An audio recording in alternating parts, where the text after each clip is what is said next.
दर्शक बंधु आपण मानकर अति प्रिय फेवरेट हीरो ज्योति आज फैंस मान गोटे बहुत बड़ा खुशी खबर शेयर करछंती।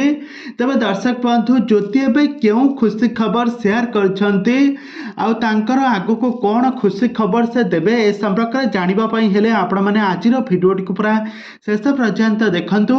आउ यहा पूर्वरु जदि आपण माने आम चैनल को सब्सक्राइब करिनांती ताहाले सब्सक्राइब करी पाखर थिबा बेल आइकन को दबाई दियंतु। दर्शक बंधु आपण माने समस्ते जानिथिबे ओडिया सिनेमा जगतर जड़े बेस सुपरिचित आउ बेस एक्टिंग करुवा जड़े सुनामधन्य एक्टर होउछंती ज्योति। तो ज्योति को एक्टिंग को आपण माने समस्ते जानिथिबे एक्टिंग को आपण माने बहुत भल पाइबा देउथिबे।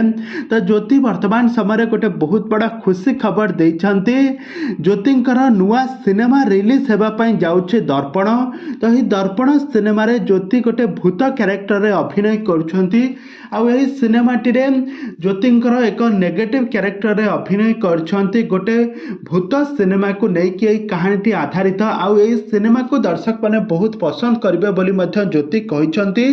तो ज्योति एही सिनेमा को देखिबा पई समस्त बहुत खुशी थिबार तांका फैंस फॉलोइंग माने बहुत खुशी अछंती। ज्योतिंको एही सिनेमा देखिबे भूत कहानी को आधार करी एही सिनेमा करा जायछि। तबे दर्शक बंधु आपण माने ज्योतिंकर एही भूत सिनेमा जे कि दर्पण देखिबा पई केते मात्रा रे एक्साइटेड अछंती आमको निहाती भाबरे कमेंट बॉक्स रे कमेंट करंतु।